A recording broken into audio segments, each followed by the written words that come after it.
Homa Bay County, achiel kuom junctions madongo dongo mong'ere ni Junction Kodoyo. Junction Kodoyo terowa e apaya madonjo Mbita, ndara maler manyien motegno, achiel kuom wang' apaya mabeyo moseng'irore kuom muda.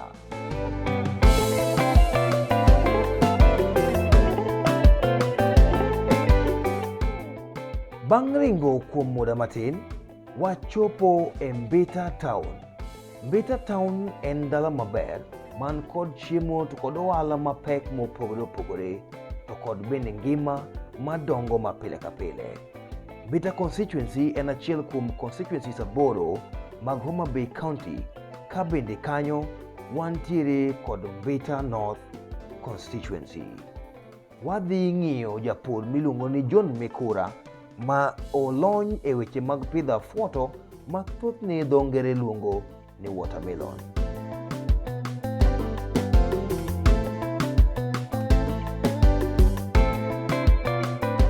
Juma mar ariyo machielo mwachako duogo kendo achiel kuom constituencies mapek e Homa Bay County kaendi en constituency miluongo ni Mbita. Wantiere dala mar Waondo. Achiel kuom gik mokelowa kaendi mondo mi wang'e ni to gin watermelon mage, tipidho gi e yore mage, to mane mamit monego bed ni ng'ato chamo. Omera, kik iwuog kanyo. Watermelon wakelo ni live and direct. Stay put.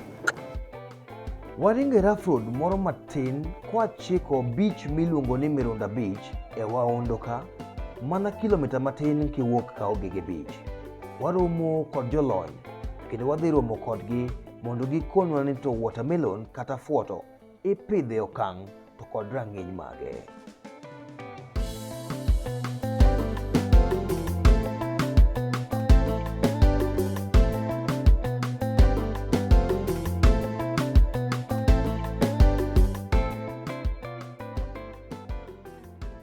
Wadonjo e dala mar Mirunda Beach e Waondo ka nyakwara Moga Jwang, kendo gima nokelowa ka maduong' en mondo mi wang'e ni to pur mar afwoto dhi nade. Jok moko ng'e afwoto en watermelon mano koro dag pi mayom ma kimadho mera.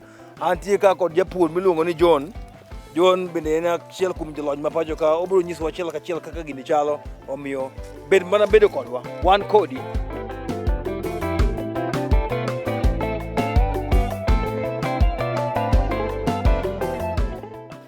Jadung John. Antie. Koro ing'e ni gima duong' mogo mondo wang'e ni to lobni ma lob miluongo nang'o? Ma en clay ma is mixed with some gravels. Koro mostly waluonge ni clay soil. En low mayom. Low mayom. Wagoyo mbaka achiel kachiel kod japur kokonowa ni to low mopidhe watermelon ni en low machalo nade, to nyalo kelo dongruok ne oganda maka e yo machalo nade.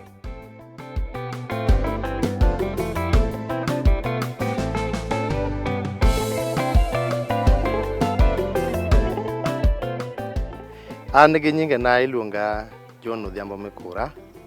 Ewi mago duto te an pastor ma yalo injili mar wach mar. Ichamo injili kabisa. Kabisa. Ina kamano. Koro e seche gi endi tich matimo mondo mi konyruok obed mapile en tich mar pur.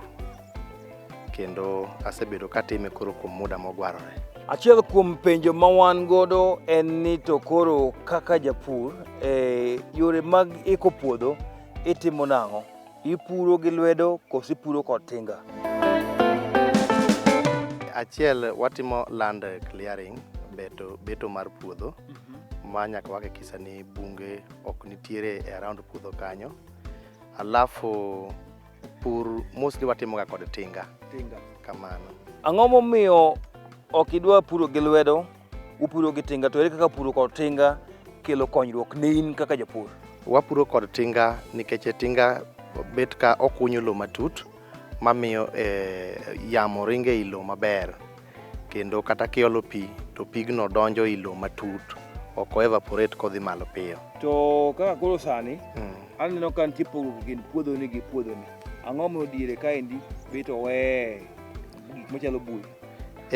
Diere kanyo idwa ni lum bede nikech lobni en lowo malus, to oula kobiro to jaywere ga. inyalo neno kata diere kacha kaka oula okunyo. Koro ka oula malo kogi kacha to mako lo to pi kalo dhi. Weche mag pur ma kawaida, weche mag doyo, udoyo nang'o, ukuyo pi nang'o, to thothne fertilizer utiyo godo sama chalo nade? Watermelon mostly watimonega ka watiyo gi faro irrigation, waloso ga faros. Koro ka wapitho e faro, nitiere the recommended spacing mowinjo bed ni bedo in the faros. Koro ka isepidhe to bang' germination, nikech because of the kind of irrigation mwatimo, ka iketo ne mbolea chuth to mbolea no dhi piny kapok ochamo. Mostly ochako golo tiende mochako chamo godo mbolea gi e ndalo mar 8, nikech okwongo dongo ka pod ochamo ite cha. Koro kosegolo ite cha mo release koko chako golo tiende mathin. Koro ka nipidhe gi mbolea chuth to ng'enyne mbolea cha dhi lich madhiyo kapok ochame. Koro bang' kose germinate to nitie kaka wagwaro bath tiende matin tiketo DAP modhi chako chamo. Koro kogolo roots to yudo ka chiemo nitiere godo kanyo mochako chamo. Koro e seche ma bang' kiseketo DAP, doyo biro dhi maraka kaluwore kaka buya mantie kanyo chalo. Nitiere farms ma kaka clear new farm mane pod bungu, samoro yudo ka buya biro late. To puothe manyo osebed kitie meluorruok to buya germinate piyo piyo. Koro onyalo keti gi doyo mapiyo piyo. Koro doyo wadoyo kod lwedo kod kweru, nikech jolony weche mag yedhe pok noloso herbicide minyalo do godo. Koro wadoye kod lwedo gi kweru matin. Watiyo kod kodhi mar F1. F1. Yes. F1 no ene mober e lowo machalo kamano. En mober nikech en modhi kod chiro sani. Nikech gikelo nyak maber. F1 ni odongo kuom ndalo maromo nade? F1 nitiere mag early maturity machiek piyo piyo manyalo chako dhi chiro from 60 days. To nitiere mabende budho madhi nyaka 90 days. Koro kendo luwore kod kaka weather chalo. Ndalo ma piny ng'ich makawo 60 to 65 nyalo dhi nyaka 75 days koka gichako machwa. To ka piny liet to gimachwa earlier. Achiel kuom gik ma bende chando wa mogo mondo mi wang'e ni to kodhi mar F1 sama ogole paket cha nyume puodho straight koso nitie kaka isoye nursery koso ike nang'o mondo eka kete eka kome? En kosegole e container ma entiere to nitiere mostly seed dressing mwatimoga. Nitie yath mwachako wakawo to ichako ibuke godo mondo onind godo, tiende ni dormancy margi bedoga. Koro nitie ma koketne to dhi break that dormancy. Koro ok obudhe e lowo kapok oti. Nikech inyalo pidhe to ka nok isupporte mondo mi odhi omuoch piyo piyo to onyalo budho ma samoro moko nyalo wuok kata a month ka moko noseti. Koro nitiere thieth mwachako watimone mondo mi kokete e lowo to koro ok obudhi. Kaka puodho neno romo chalo ka gima en eka 2.5. Man piny ni eka 2.5. To kida kuoe pi, ji adi ma kuoe to kuoe kuom muda maromo nade? Seche migone pi igo pi gi ji 2. To ji 2 dhi goyo puodho ni kuom ndalo 2. Kaka achiel kuom andong'e kata challenges kata pek muromo godo, ang'eyo ni en weche mag kute kod tuoche. Kute kod tuoche mag watermelon util godo nang'o? Mago nitiere yedhe mwagoyo ma achiel kuom gi kaka mar pest. Pest mostly chandowaga sana sana ka chieng' ng'eny. Seche ma temperature ni malo, pest bedoga mang'eny. Wantiere kod moro machwoyoga matunda seche ma matunda ochako wuok. Koro mostly nitie yo mar kienyeji mwajatiyo godo, nitie traps wajaketoga mapema seche ma pok ichako to i make sure ni bunge mantie machiegni nitiere olembe moko mawuokga e kor bungu machalo ka gi melon. Koro kia identify kuondego tikete traps kapok iketo melon. Koro ikwongo collect ma nitiere kuondego. Koro seche ma melon koro chako dhi to koro itiyo kod yath kiskea gi godo. Tuo maduong' mar watermelon en mano? Tuo maduong' mar watermelon manyowuok karwa kanyo en fusarium. Iluongo ni fusarium wilt. Fusarium wilt ni en ang'o? En tuo moro ma to tiend melon. Ka melon osewuok mosechako lak to odhi omako tiend melon gi piny to tow. koro ka ipudho tiendno to tiendeno ridhore. Koro nyo chando jo nonro nikech nonro gi ne kuongo wacho ni mano ne tuo mane onge kuom melon, to ka nikech melon ne pok nobudhoga ahinya market. Koro kanye gik to nye gifwenyo ni en ka bende tuono endo manyo biro manyien noonge ga e Afrika kata obiro manyien. Koro en manyo chandowa kabisa, ma bende chien kanyo dwa miyo pur mar melon nyo dwa dok piny. Koro nikech ne wasefwenyo yore mwanyalo tiyo godo, en ni puodho misetiye inyalo kawo gimoro ka 5 years koka ichak idok e puodhono. Koro chuni ichak itiye puodho manyien. Chichni chiro maru mar watermelon unwang'o nang'o, to kogik sama idwa gol watermelon e puodho igole nang'o e puodho eka mondo gitere chiro? Chirono emanye wasebedo godo ga gi challenge kabisa.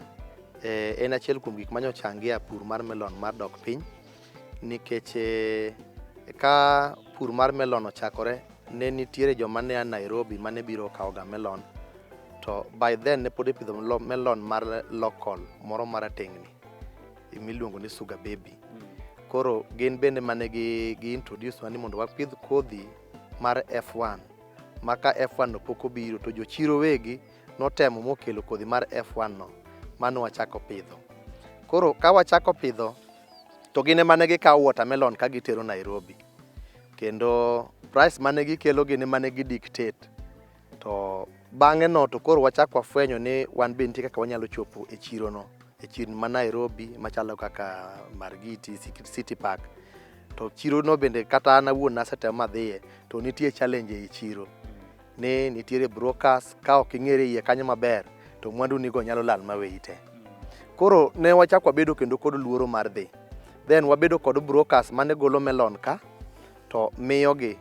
Koro ukora nodhi obedo e business no, ma koro nodhi ogik kama ichoko mwandu jopur to dhi to ok chulgi pesa. Koro gie sani nye wachako watemo matek mondo wachako wamany chiro ma Nairobi, nikech chiro ma local nwayudo ni kwa produce maber to ok nyalo. Nikech one farm kende kowuok kaka ma kende kowuok to opong'o Homa Bay, opong'o Rodi, opong'o Kindu Bay, koro kumichako itere kendo onge.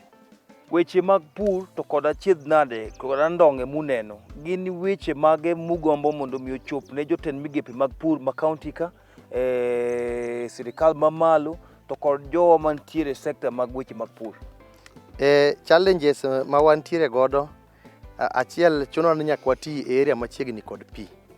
To ei pi ka nitiere lee modak e pi ka miluongo ni rao, dhok machielo iluongo ni obindi. En challenge maduong' ka sana, nikech kopo no wuotho ni e melon mane osechako nyuol to oweya weya ka kanyo lose ndara. Koro en mochandowa ga ka kabisa, to wasebedo kwa go report to bende atwa mikawo onge, nikech gikone nam bunge manitie nam mane gichamo jopiny nose interfere godo. Koro kata koro chamo wuok kuno to gikoni koro onge problem. Koro mano challenge namba achiel. Mar ariyo en weche mag marketing wabedo godo gi challenge, nikech seche moko mwa produce tiyudo ka chirchwa no dwa yawre thuolo ne pinje mwa jirani. Samoro iyudo ka melon wuok ka, to melon mano wa Uganda osebiro gi lori onyonore Mbita, kumidwa chomo onge. Koro iyudo ka mostly giuso e nengo mapiny. Koro mano osebedonwa challenge sana, mamiyo kata watemo go koko. Last time ne chiro no opong'nwa marach mwago koko kata ne Minister mar Agriculture mane gitemo control donjo mag gik ma e pinje maoko mondo mi wambe wayud kaka wanyalo sell. Koro nikech cartels bende nitiere iye, ma gin bende kata utem dhiro to nikech joka golo pesa madongo kanyono godo gigi nyaka donjo e chiro. Koro mane mosemiyo wabedo kod hinyruok kabisa, mane wakwaro ne sirikal mar county government gitem ng'eyo gik matimore ground, mondo gimbe ging'e ni adira ni joka nyanam noseamua ni gin bende koro gidwa tiyo ka gichamo luchgi, nikech seche gano ka kijende ringo ai town giseweyo tije mag andika mane jaluo no ohero, koro gidwa ni mondo giti kod luchgi mondo giyuti. To challenge bede ground ni bang' ka gise produce to kuma gichomo godo onge. Chirni ma wantiere godo machiegni gik ma e pinje ma ok obiro asto pong'o. Koro mane mwakwayo ni mondo ging'e gik matimore ground, to seche mwagolo ywak to giwinjo ywakwa mondo mi gior jok manyalo biro e ground mondo mi onyal konyowa. Bye.